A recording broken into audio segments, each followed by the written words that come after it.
They are not myth, they are history.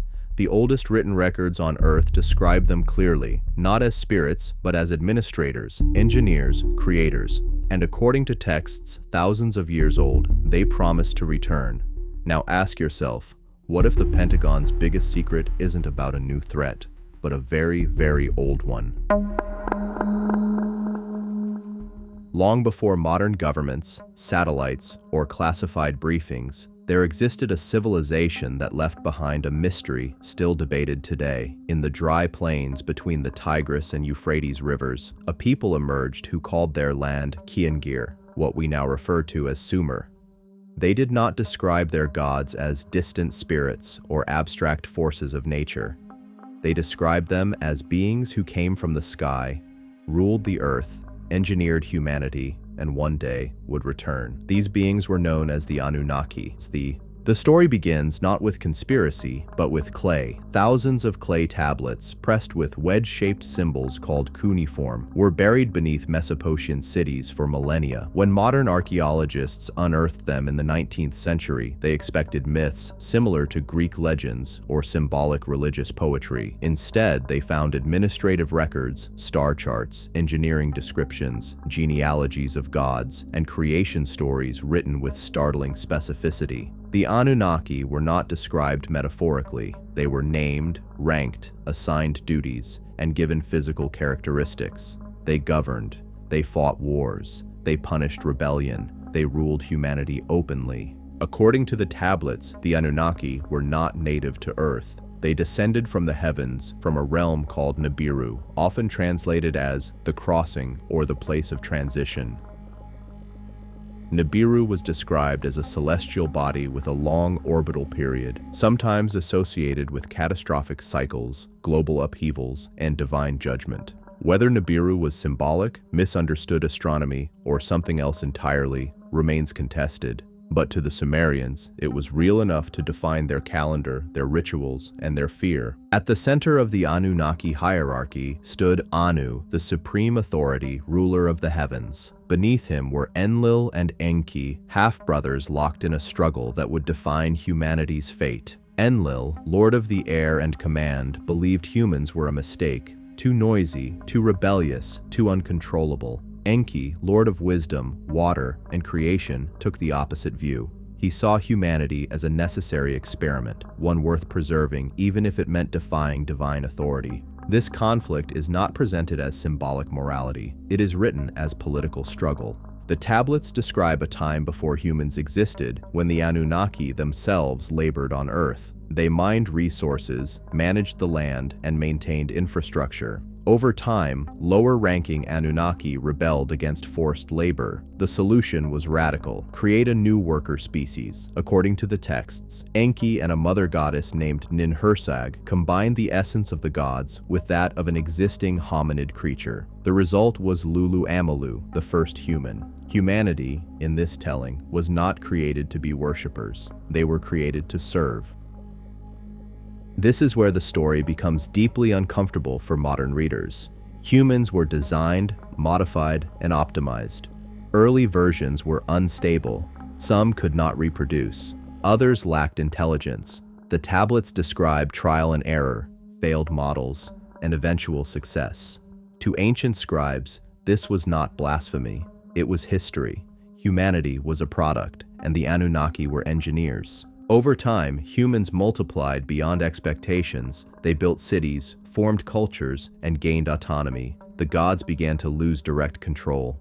When human population growth disrupted the Anunnaki order, drastic measures followed. Flood myths appear across Mesopotamian texts long before biblical versions. In these accounts, Enlil decides humanity must be wiped out. Enki secretly warns a human named Ziusudra, instructing him to build a vessel to preserve life. The flood comes. Civilization resets. The gods regroup. After the flood, the Anunnaki restructured human society. Kingship was introduced, not as a human invention, but as a divine system. The tablets repeatedly state, kingship descended from heaven. Rulers were not elected, they were chosen. Bloodlines mattered. Some kings were described as having divine ancestry, living for impossibly long lifespans, ruling for tens of thousands of years. These were not symbolic numbers to the scribes, they were records. As centuries passed, the Anunnaki withdrew from open rule. Temples replaced palaces, priests replaced kings as intermediaries. The gods became less visible, more distant, yet still involved. Instructions continued through dreams, visions, and rituals. Then, eventually, the gods departed altogether. The texts do not describe annihilation or defeat.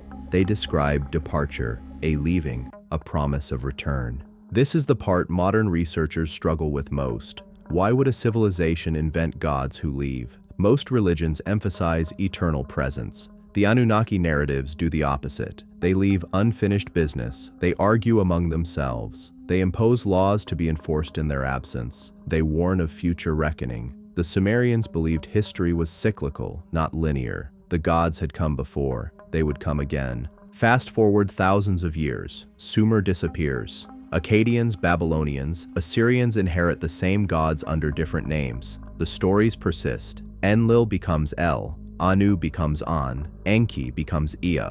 The narratives spread, mutate, and embed themselves into later religious traditions. Flood stories, fallen angels, watchers, Nephilim, heavenly rebellions, all echoes of a much older source. Modern academia largely treats these texts as mythological metaphor, shaped by primitive understanding of nature. Yet, the precision of the descriptions, the consistency across cultures, and the technological implications continue to raise questions. Why do these ancient people describe the gods as flesh and blood beings who eat, drink, argue, and fear rebellion? Why do they place such emphasis on genetics, bloodlines, and controlled reproduction? Why do they insist the gods came from the sky? Not symbolically, but physically. In the modern era, a new layer is added to the story. Governments classify information. Militaries track unidentified aerial phenomena. Intelligence agencies acknowledge objects that defy known physics. The language changes, but the core question remains the same. Who is in our skies, and have they been here before? The Pentagon does not reference the Anunnaki. It does not need to. Secrecy thrives on compartmentalization. Ancient myths are dismissed as fantasy. Modern sightings are framed as anomalies. But when viewed together, patterns emerge that are difficult to ignore. Advanced beings descending from the sky, interacting with humanity, withdrawing, observing, returning. This story is not about belief. It is about record. The Anunnaki are not a modern invention. They are not internet folklore. They are carved into stone, baked into clay, and preserved across millennia. Whether they were gods, extraterrestrials, or misunderstood natural forces remains open to interpretation. But one fact is uncontested. The oldest written civilization on Earth believed humanity was not alone and never had been. And that belief did not fade quietly. It was inherited, rebranded, and buried beneath layers of theology and time. In the next part, we will examine how modern translations, suppressed interpretations, and academic gatekeeping shaped what the world was allowed to know and what it was encouraged to forget. Translations, lost tablets, and why interpretations diverged. When the clay tablets of Mesopotamia were first deciphered, the world did not receive the Anunnaki story as it exists today. What it received was a filtered version, shaped not only by academic caution, but by cultural discomfort. Early translators were scholars trained in biblical frameworks, classical mythology, and 19th century rationalism. They approached the texts assuming they were symbolic, poetic, or primitive attempts to explain natural phenomena. This assumption guided translation choices from the very beginning. Cuneiform is not an easy script. A single symbol can mean sky, god, star, or heaven depending on context. The word dingir, often placed before the names of gods, literally means shining one or from the heavens. Early translators chose God because it fit existing religious categories, but that choice quietly erased alternative readings. A being from the sky becomes a deity. A technological act becomes a miracle. A political decision becomes divine will. Translation is not neutral, it frames reality. As more tablets were discovered, contradictions began to surface. The Anunnaki were not consistently benevolent. They made mistakes. They argued. They expressed fear of overpopulation, fear of rebellion, fear of losing control.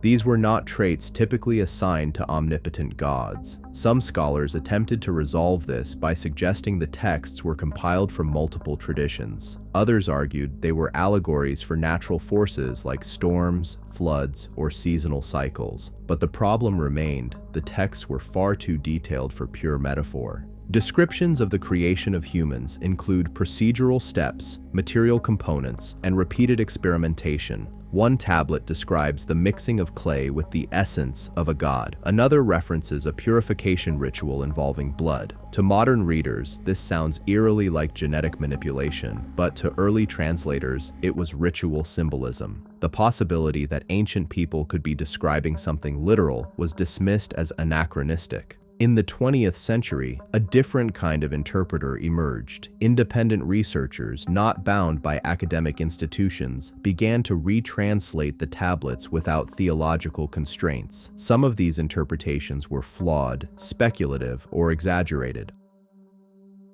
Others raised legitimate questions that mainstream academia refused to engage with. Instead of debate, there was silence. Certain translations were labeled pseudoscience not because they were disproven, but because they were disruptive. One of the most controversial issues was Nibiru. Traditional astronomy-oriented scholars argued that Nibiru referred to a point of crossing in the sky, possibly associated with Jupiter, or a metaphorical event. Alternative interpreters argued it was described as a physical celestial body with a long orbit associated with catastrophic cycles. The tablets themselves are inconsistent, which only deepened the controversy.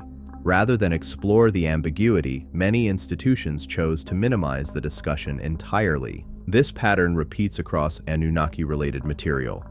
Tablets that describe advanced knowledge of astronomy are praised as intellectual achievements, but those that imply external instruction are downplayed. References to the gods descending are retranslated as appearing. Mentions of weapons become metaphors for storms. Vehicles become chariots of fire. The supernatural explanation is accepted, but the technological one is rejected outright, even though both lie outside modern empirical comfort zones. Why this resistance exists is rarely discussed openly. Academic institutions depend on continuity. Paradigm shifts are slow, especially when they threaten foundational narratives about human origins. To suggest that humanity was engineered, guided, or influenced by non-human intelligence would not only challenge religious belief, but also philosophical assumptions about human uniqueness and progress. It would collapse the boundary between myth and history in ways that modern culture is unprepared to handle. Over time, access to original tablets became centralized. Museums, universities, and private collections controlled which texts were published, translated, or digitized. Thousands of tablets remain untranslated or unpublished to this day, not because they are unimportant, but because there are limited resources and limited incentives to challenge existing interpretations. What is known represents only a fraction of what exists. Meanwhile, popular culture filled the vacuum. The Anunnaki became characters in conspiracy forums, science fiction, and fringe documentaries. This had a paradoxical effect. Serious questions were now associated with sensationalism. Anyone asking about ancient astronauts, engineered humanity, or forgotten civilizations was grouped together, regardless of evidence. The topic became radioactive. Dismissal replaced investigation. Yet something interesting happened alongside this dismissal. Governments began quietly changing their language. Where once unidentified objects in the sky were laughed off, they were now tracked, reported, and classified. Military pilots described encounters with craft that defied known propulsion. Sensor data corroborated visual sightings. Reports were not framed as extraterrestrial, but they were no longer denied. The shift was subtle but important. The narrative moved from "this does not exist" to "this exists, but we don't know what it is." That space of uncertainty is where ancient stories resurface, not as proof, but as precedent. Humanity has encountered the unknown before. We have described it using the language available to us at the time. If an advanced intelligence interacted with early humans, it would not arrive labeled as extraterrestrial. It would be interpreted as divine, because divinity is how pre-scientific societies categorized power beyond comprehension. That does not make the experience imaginary. It makes it translated through a cultural lens. The question then becomes not whether the Anunnaki were literally gods or literally aliens, but whether the rigid separation between myth and history is itself artificial. Ancient people recorded what they experienced. Modern people reinterpret it through ideology. Somewhere between those two lies a truth that neither side fully owns. By the time the Anunnaki narratives faded from direct memory, their structure had already been embedded into later belief systems. Heavenly hierarchies, rebellious entities, flood-based resets, chosen bloodlines, promised returns. These themes did not originate in isolation. They were inherited, refined, and moralized. Anunnaki, angels, watchers, Nephilim, and the evolution of the return narrative. As the civilizations of Mesopotamia declined and new cultures rose in their place, the Anunnaki did not disappear. They transformed. Their names changed, their roles shifted, but their core attributes remained intact. What had once been described as gods who descended from the sky became angels, watchers, messengers, and heavenly hosts. The language softened, the authority moralized, yet the structure of the narrative stayed remarkably consistent. In later Near Eastern traditions, the idea of divine beings interacting directly with humanity was no longer framed as governance, but as intervention. These beings were no longer rulers walking among humans, but intermediaries sent from above. The Anunnaki Council became a heavenly court. Their internal conflicts became cosmic rebellions. Their technological authority became divine power. The story did not end. It was rebranded. One of the clearest transitions appears in the concept of the Watchers. Described in ancient Jewish texts such as the Book of Enoch, the Watchers were heavenly beings assigned to observe humanity. Instead, they interfered. They taught humans forbidden knowledge, metalworking, astronomy, medicine, and warfare. They took human partners. Their offspring were giants, powerful and destructive, referred to as the Nephilim. This narrative mirrors earlier Mesopotamian accounts almost point for point. Divine beings descend, knowledge is transferred, boundaries are violated, humanity is altered, a flood follows to reset the system. What changes is the moral framing. In Sumerian texts, these acts are administrative decisions and political mistakes. In later religious texts, they become sins. The gods are no longer flawed rulers, but perfect beings betrayed by subordinates. Responsibility shifts. The system is preserved by redefining its failures as rebellion rather than miscalculation. This reframing serves a purpose. As societies centralized religious authority, ambiguity became dangerous. Gods who argue and err undermine control. A single, all-powerful deity is easier to obey than a council of conflicted entities. So the Anunnaki pantheon compresses. Anu, Enlil, and Enki merge into aspects of a singular divine authority. The rest become angels or demons, depending on loyalty. Yet traces of the older system remain embedded in scripture. References to sons of God observing human women, mentions of giants before the flood, passages describing a divine assembly deliberating human fate. These are remnants, not accidents. They persist because the original stories were too widespread to erase completely.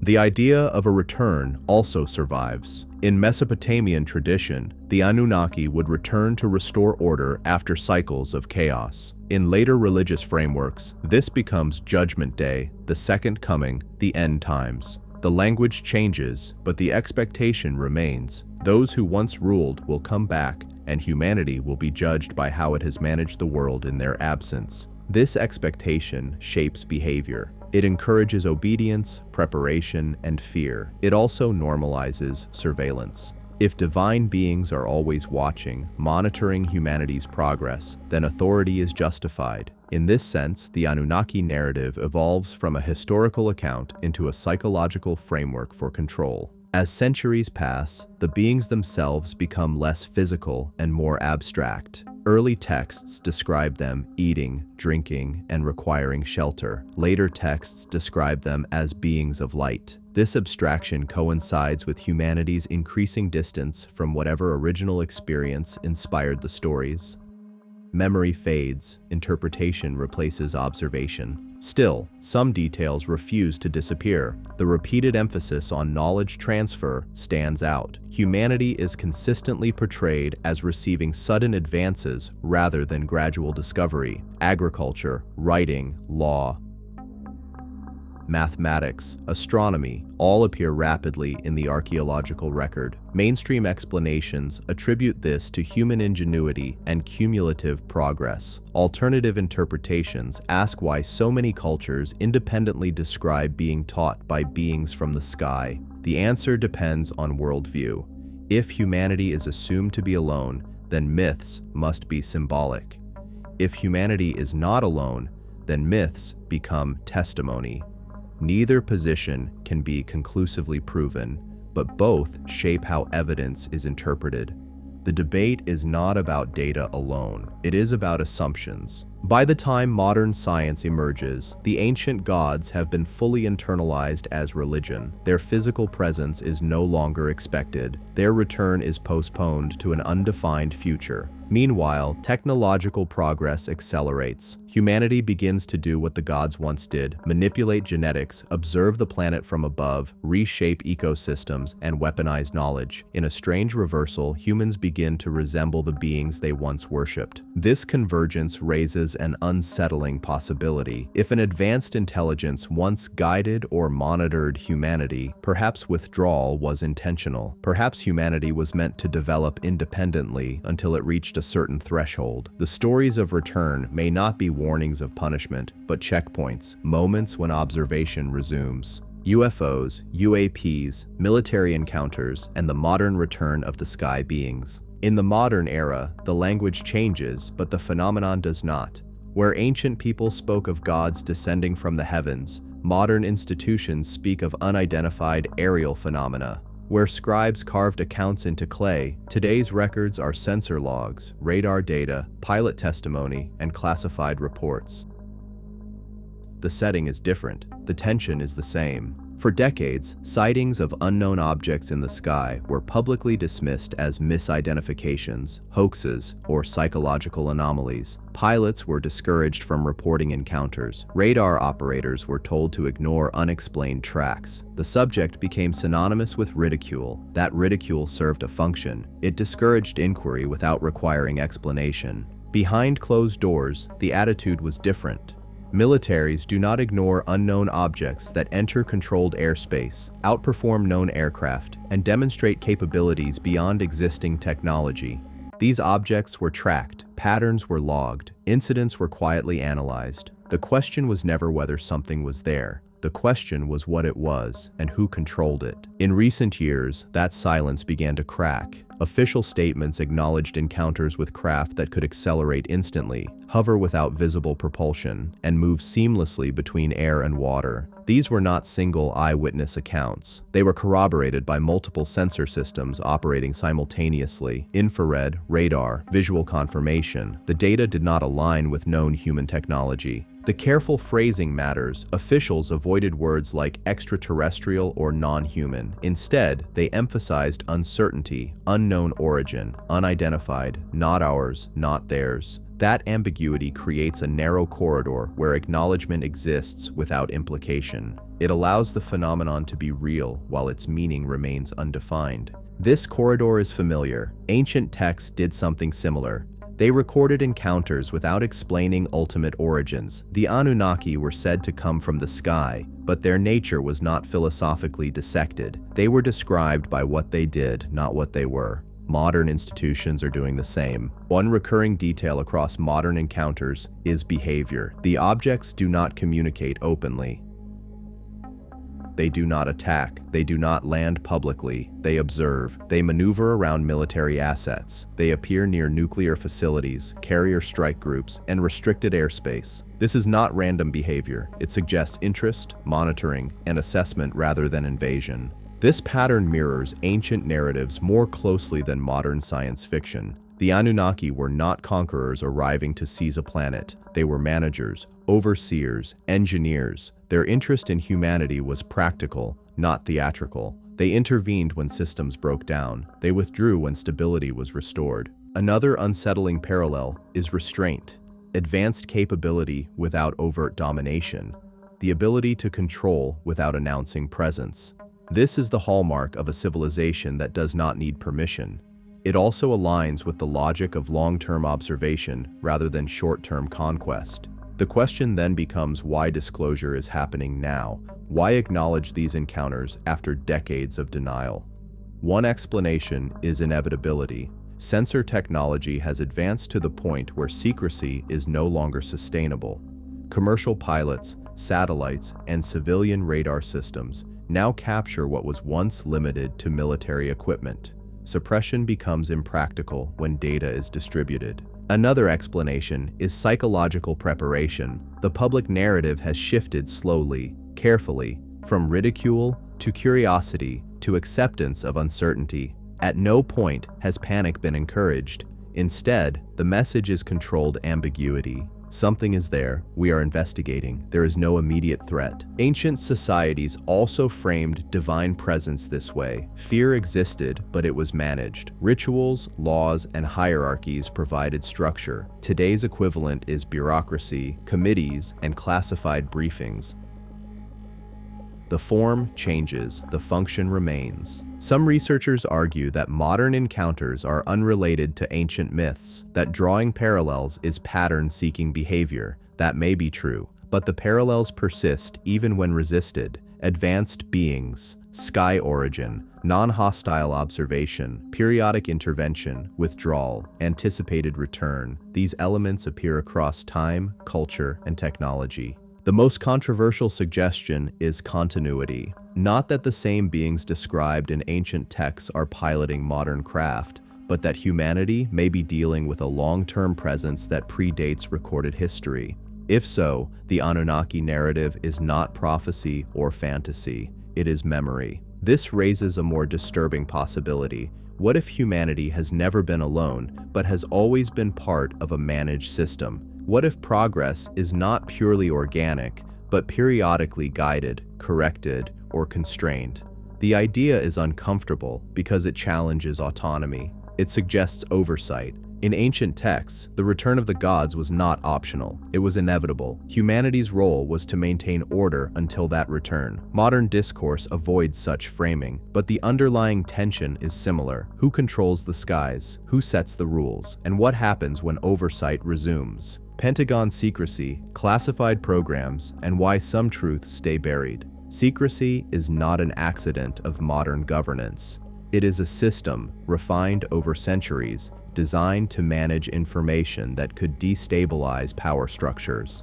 When governments classify material, they do not do so because the public cannot handle truth in abstract terms. They do it because certain truths change behavior, they shift priorities, they alter who people listen to and what they believe is possible. In ancient societies, access to the gods was restricted. Priests controlled rituals, interpretations, and communication. Knowledge of divine intent was centralized, parceled out selectively. This was not merely religious practice, it was governance. Modern secrecy operates on the same principle, but with different tools. Instead of temples, there are secure facilities. Instead of scrolls, there are encrypted databases. Instead of oracles, there are briefings marked for eyes only. When unidentified aerial phenomena began appearing consistently near sensitive military sites, the response was not public inquiry, it was compartmentalization. Programs were created with limited scope and strict need-to-know access. Information was split across departments so that no single group held the full picture. This fragmentation ensures control. Even insiders rarely understand the whole system. The Pentagon's public posture reflects this strategy: acknowledgement without explanation, transparency without context, enough information to prevent accusations of denial, but not enough to invite scrutiny. Reports are released with heavy redactions. Data is summarized rather than shared. Conclusions are avoided. The message is clear: something exists, but its meaning is not yours to interpret. This approach mirrors ancient precedent. The Anunnaki did not reveal everything to humanity. They provided instructions, laws, and tools, but withheld overarching purpose. Humans were not partners. They were participants. Knowledge flowed downward, not laterally. Modern institutions follow the same logic when dealing with unknown phenomena. The public is informed of outcomes, not processes. One reason often cited for secrecy is national security. If unknown technology exists, revealing investigative methods could expose vulnerabilities.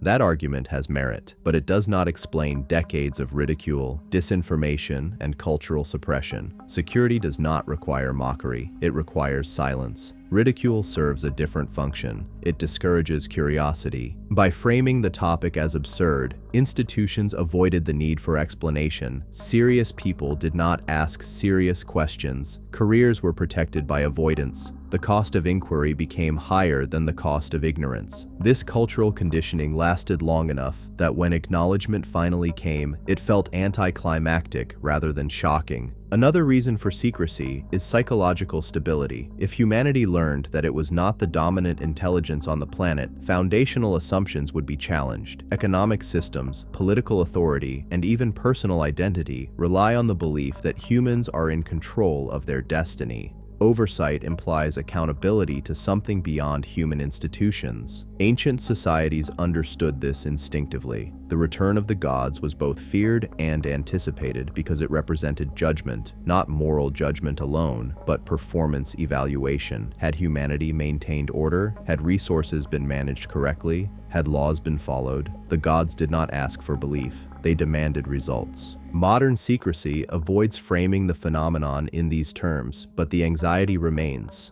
Unknown observers imply standards. They imply metrics humanity does not control. They imply that progress is being measured against criteria we do not understand. There is also the issue of precedent. If ancient civilizations recorded real interactions with advanced beings, then modern encounters are not anomalies. They are continuity. Acknowledging that continuity would require reevaluating history, religion, and science simultaneously. Institutions are not built for that kind of synthesis. They are built for specialization. So information is siloed. Historians do not talk to defense analysts. Theologians do not talk to aerospace engineers. Each field maintains plausible deniability. The Anunnaki remain myths. The phenomena remain unidentified. The connection is never officially drawn. Yet, beneath the surface, planning occurs. Policies are written for contact scenarios.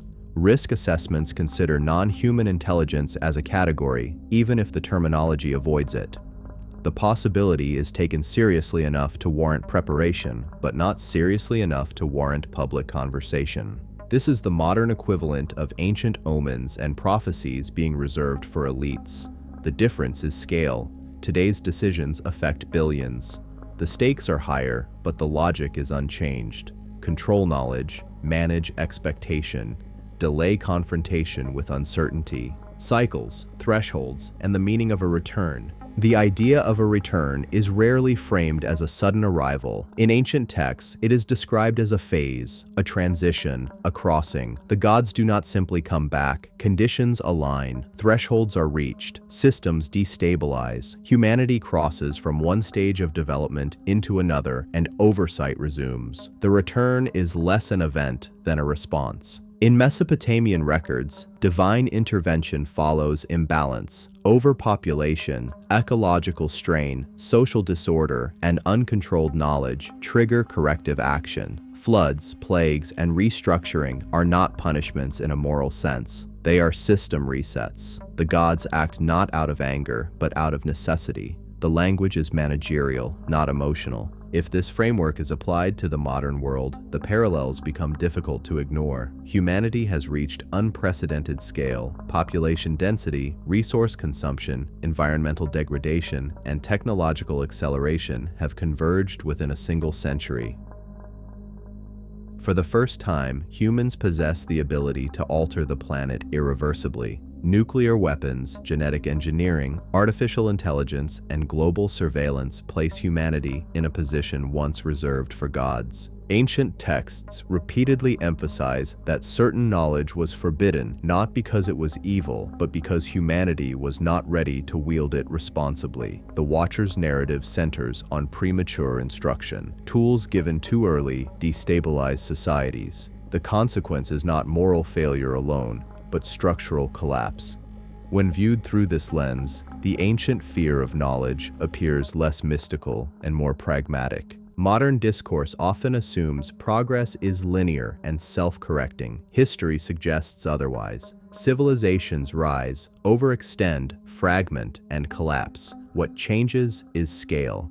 A collapse today would not be regional, it would be global. The margin for error is shrinking. This raises the question of thresholds. At what point does a system require external correction? In ancient terms, when does humanity become too loud, too dangerous, too unpredictable? The Anunnaki texts suggest that oversight is withdrawn to allow development, then reinstated when autonomy becomes a liability rather than a strength. Modern, unidentified aerial phenomena appear increasingly during moments of heightened tension.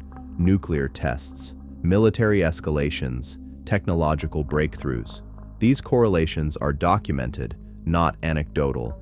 Objects are observed disabling nuclear systems, monitoring launch sites, and appearing during periods of geopolitical instability. The behavior is not random, it is contextual. If these phenomena represent an observing intelligence, their interest appears focused not on culture or belief, but on capability. What can humanity do? What has it built? What damage can it cause? This aligns with ancient priorities. The gods were not concerned with personal morality. They were concerned with order, productivity, and sustainability. The idea of return, then, may not involve descent from the sky in the dramatic sense imagined by modern fiction. It may involve increased presence, increased visibility, and increased intervention, not revelation, but regulation, not domination, but containment. This possibility is unsettling because it reframes humanity's role. We are not protagonists in a cosmic narrative. We are a developing system approaching evaluation. That evaluation may not be benevolent or hostile in human terms. It may be procedural. Ancient societies lived with this assumption openly. Their laws, rituals, and hierarchies were designed to maintain favor and avoid attention. Modern societies reject the premise publicly, but behave as if it were true privately. Surveillance, risk management, and contingency planning dominate governance. The language is secular, but the impulse is ancient. The return narrative also persists psychologically because it offers meaning to chaos. When systems feel out of control, people look upward. They expect correction from above. This expectation can be exploited, but it can also reflect an intuitive recognition that humanity is not the final authority. Continuous presence, hidden oversight, and the illusion of absence. The assumption that the Anunnaki left completely is based more on silence than on evidence. Ancient texts describe departure, but they do not describe disappearance. They speak of withdrawal from direct rule, not abandonment. Temples fall quiet. Kings rule without visible oversight. Humanity is left to manage itself, yet the sky remains occupied. Omens continue. Signs persist. The gods are absent, but not gone. This distinction matters. Absence implies non-existence. Withdrawal implies monitoring. In modern terms, it is the difference between leaving a system unmanaged and placing it on autonomous mode with safeguards still active. Ancient societies may have experienced a reduction in interaction, not a severing of connection. If this is the case, then the idea of a return is misleading. What is returning is not presence, but visibility. Oversight that once operated behind ritual and myth may now operate through technology and observation. Humanity is not being reintroduced to something new. It is being reminded of something old. Modern, unidentified aerial phenomena often behave as if concealment is intentional but optional. Objects are visible enough to be seen, yet elusive enough to remain unprovable. Encounters occur without escalation. Data is captured without resolution. This pattern suggests not accident, but control over disclosure. The observers choose when and how they are perceived. This behavior aligns with a long-term presence adapting to changing conditions. In ancient times, direct interaction was manageable because societies were small and centralized. Today, visibility must be selective to avoid disruption. A continuous presence would require discretion, not dominance. The illusion of absence may serve humanity as much as it serves the observers. Autonomy fosters innovation. Struggle drives progress. Constant oversight would stagnate development. Ancient texts imply that humanity was meant to grow beyond servitude, even if the process was chaotic. The gods argue over humanity's fate precisely because it was not predetermined. If oversight never ceased, then modern secrecy takes on a different meaning. Governments may not be hiding a sudden discovery, but managing a gradual realization. Acknowledgement unfolds slowly because the truth itself is slow-moving. There is no invasion to announce, no arrival to broadcast. There is only recognition. This perspective also reframes ancient prophecies. They are not predictions of a future event, but reminders of a standing condition. The gods will return when humanity notices them again. When awareness crosses a threshold, interaction resumes. Technology accelerates this process. Humanity now watches the skies with instruments once reserved for gods. Satellites orbit the planet. Drones patrol airspace. Sensors detect anomalies humans cannot see unaided. The observers are no longer alone in observation. The monitored becomes the monitor. This mutual surveillance may be the trigger ancient texts alluded to. When humanity gains the ability to observe beyond its atmosphere, it enters a shared domain. The sky is no longer exclusive. Boundaries blur. Interaction becomes inevitable. The question is not whether the Anunnaki are coming back, but whether humanity is finally looking up with the right tools. Ancient people saw gods because that was the only category they had. Modern people see anomalies because certainty is no longer available. The language changes, but the encounter remains unresolved. Skepticism, scientific challenges, and separating pattern from projection. Skepticism is not the enemy of inquiry, it is its foundation. Any narrative that spans ancient mythology, modern secrecy, and non-human intelligence must confront the possibility of error, exaggeration, and projection. Without disciplined doubt, patterns become fantasies and questions become conclusions. The Anunnaki narrative, if it is to be taken seriously, must survive skepticism rather than bypass it. The most common scientific objection is that ancient people lacked the conceptual framework to describe advanced technology accurately. What appears to be engineering may simply be symbolic storytelling. Gods crafting humans from clay may reflect agricultural metaphors. Flying chariots may represent storms or celestial movements. From this view, the Anunnaki are not visitors, but imaginative explanations for an unpredictable world.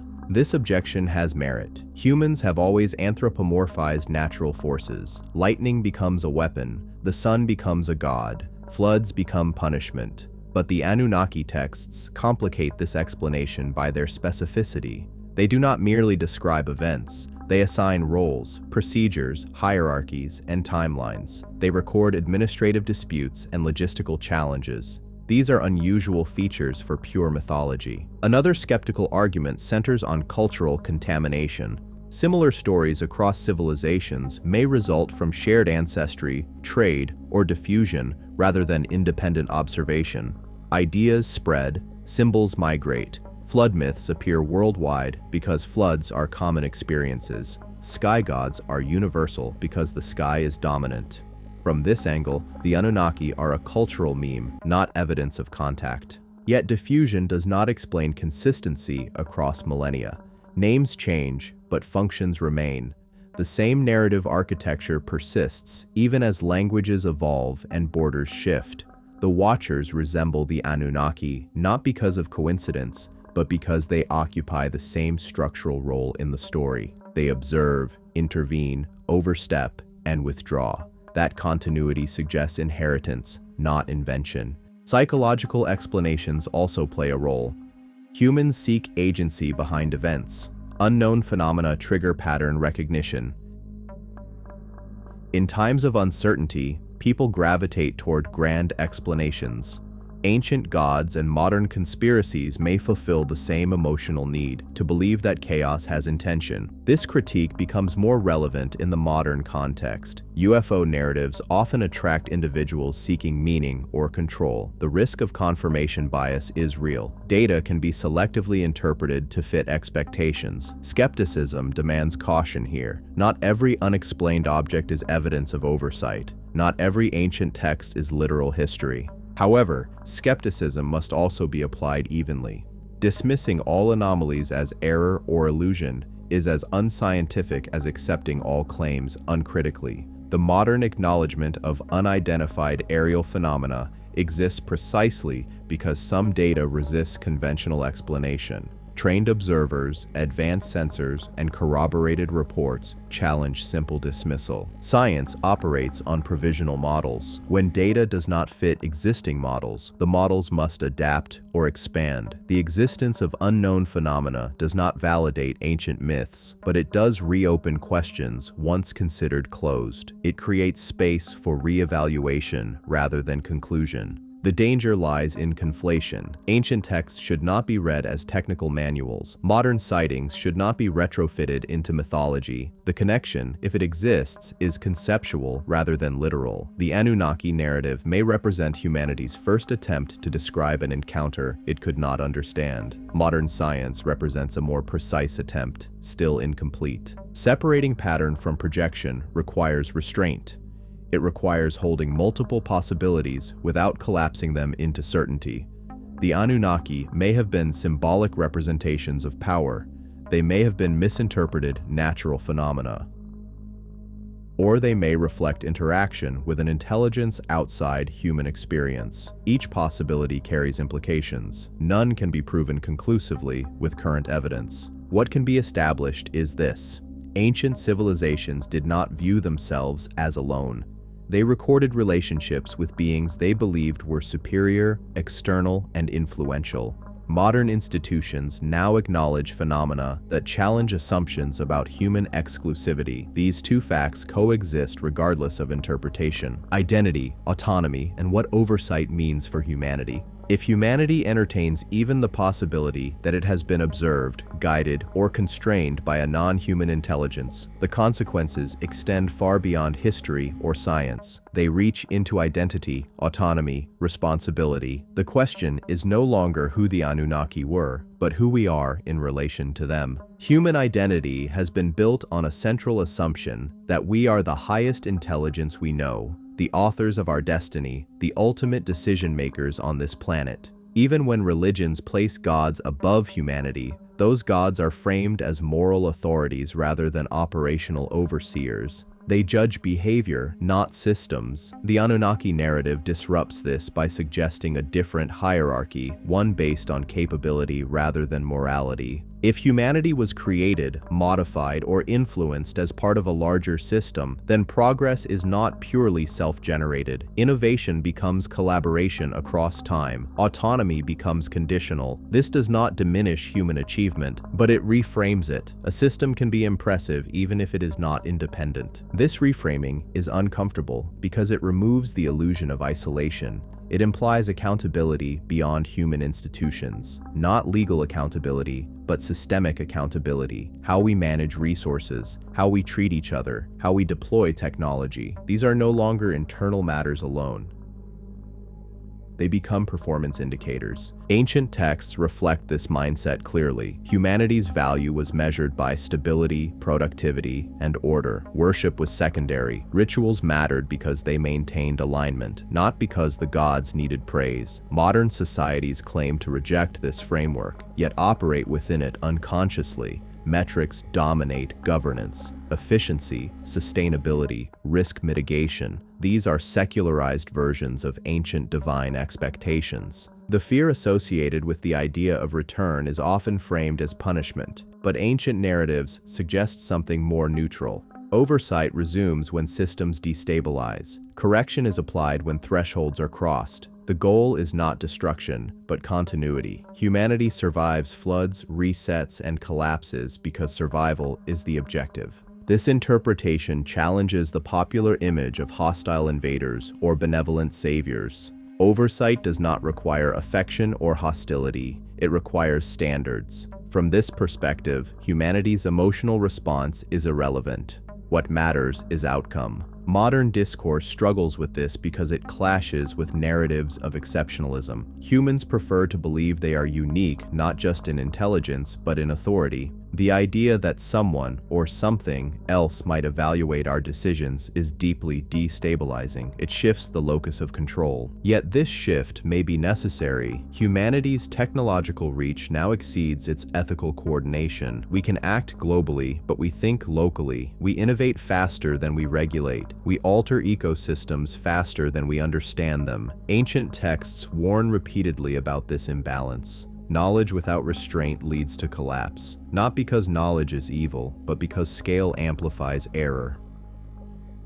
If oversight exists, it may not intervene in daily life. It may intervene only at points of irreversible risk, nuclear annihilation, planetary collapse, self-replicating systems beyond control. These are not moral issues, they are existential ones. The Anunnaki narrative persists because it externalizes this responsibility. It suggests that someone else is watching, that limits exist, that boundaries will be enforced. This can be comforting or frightening depending on perspective. Comfort comes from the belief that total failure will be prevented. Fear comes from the realization that freedom has conditions. Whether or not the Anunnaki were real beings, the framework they represent addresses a real dilemma. Humanity has outgrown its myths, but not its instincts. We sense that unchecked power leads to catastrophe. We sense that oversight, internal or external, is necessary. Ancient societies projected that oversight into the sky. Modern societies bury it in institutions and algorithms. Synthesis, meaning, and why the idea of return refuses to disappear.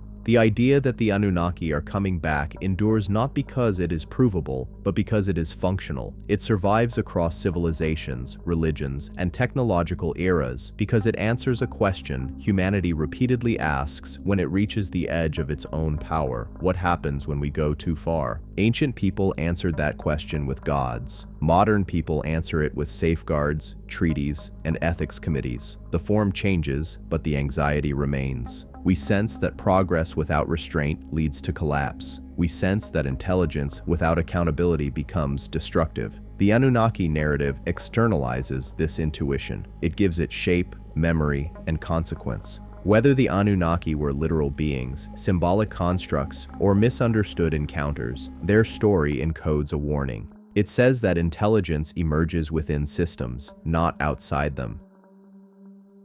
That creation carries responsibility. That oversight exists where scale outpaces wisdom. The return is not about invasion, it is about evaluation. If there is a return, it will not resemble ancient imagery or modern fiction. There will be no thrones in the sky, no announcements, no spectacle designed for belief. A system that has observed humanity across millennia would not seek worship or fear, it would seek stability. The return would manifest as limits, interruptions, constraints imposed not on individuals, but on trajectories. Perhaps that return has already begun, not through beings descending, but through pressures converging, climate feedback loops, resource constraints, technological risks that force coordination. Humanity is being compelled to act as a unified system for the first time in its history. That compulsion feels external because it is larger than any single culture or government. The Anunnaki may not be coming back in the way ancient people expected, but the conditions that once justified their oversight are undeniably present again. Humanity stands at a threshold where its actions have planetary consequence. That alone would warrant attention in any managed system. In the end, the story is less about them and more about us. The Anunnaki narrative persists because it mirrors our developmental arc.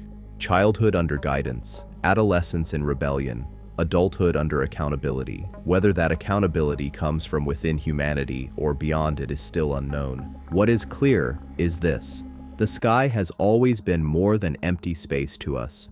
It has been a mirror for our fears, our aspirations, and our limits. Ancient people looked up and saw gods. Modern people look up and see anomalies. Both are expressions of the same recognition that humanity is not the final measure of intelligence or authority in the universe. If the Anunnaki are coming back, it will not be to announce themselves. It will be because humanity has finally reached the point where the question of return is no longer mythological, but practical. And at that point, belief will be irrelevant. Only readiness will matter. Even after conclusions are drawn, stories that touch something fundamental do not stop. They expand. The Anunnaki narrative refuses to settle because it operates in a space where evidence, intuition, and uncertainty overlap. When a story continues to resurface across eras, it is often because it is anchored to an unresolved condition rather than a resolved event. One possibility rarely addressed is that humanity may not recognize a return even if it is already underway. Ancient societies expected gods to look like gods because that was the highest form they could imagine. Modern societies expect extraterrestrials to look like machines or biological entities because that is the limit of current imagination. Both assumptions may be wrong. A sufficiently advanced intelligence would not need a single form. It would adapt presentation to context. In ancient times, authority was embodied. Gods had faces, names, lineages. Today, authority is abstract. Algorithms govern markets. Systems make decisions without visible agents. Power operates invisibly. If oversight exists now, it may not appear as beings in the sky, but as constraints embedded into reality itself. Feedback loops, limits that cannot be bypassed. Failsafes that activate when thresholds are crossed. This interpretation reframes the idea of return entirely. The return is not a visitation, it is an activation, not arrival, but enforcement. The gods do not descend because they never ascended in the first place. They exist at a level of system design rather than physical presence. Ancient texts hint at this in subtle ways. The gods are not always depicted as traveling. Sometimes they simply decide, and reality adjusts. Floods come not because gods push water, but because conditions align. Modern science would call this inevitability. Ancient people called it divine will. Both describe the same phenomenon from different angles. If humanity is approaching a point where its actions threaten systemic stability, then intervention does not need to be dramatic. It needs to be effective. A civilization capable of managing planets would not rely on spectacle. It would rely on leverage. The smallest intervention at the right point can redirect an entire trajectory. This possibility is unsettling because it removes drama. There is no moment of revelation, no confirmation, no enemy or savior to point at, only outcomes. Humanity changes course, or it does not. Survival becomes the metric. The Anunnaki story may persist because it offers a language for this kind of pressure. It externalizes the feeling that something larger is at play, that forces exist which do not negotiate, that limits are real even when invisible. Ancient people personalize these forces. Modern people depersonalize them, but the effect is the same. At some point, humanity may outgrow the need for gods, aliens, or overseers as explanations. It may recognize that intelligence creates responsibility automatically, that systems regulate themselves when scale demands it, that collapse and correction are not punishments, but mechanisms. Until then, the idea of the Anunnaki will continue to surface whenever humanity feels watched by its own consequences, whenever technology moves faster than wisdom, whenever the sky feels less empty than it should. The story continues not because the gods are coming back, but because humanity keeps arriving at the same crossroads. Power without certainty, knowledge without restraint, progress without consensus. And at every crossroads, the same question quietly returns. Are we alone in deciding what happens next? Or have we never been? As humanity moves deeper into the age of artificial intelligence, autonomous systems, and self-modifying technology, the Anunnaki narrative takes on a new and unsettling relevance. For the first time, humans are creating systems that can observe, decide, and act without continuous human input. In other words, humanity is becoming what it once described as gods. Ancient texts describe the Anunnaki delegating labor, authority, and decision-making to lower-ranked entities. When those entities rebelled or malfunctioned, correction followed. The parallel is difficult to ignore. Humanity now builds systems that optimize markets, control infrastructure, predict behavior, and influence perception.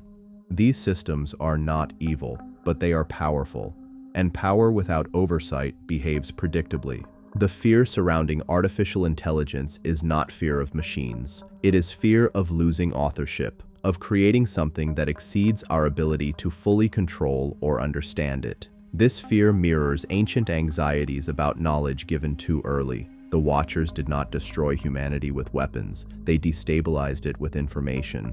If the Anunnaki narrative encodes a lesson, it is this: intelligence creates hierarchy automatically.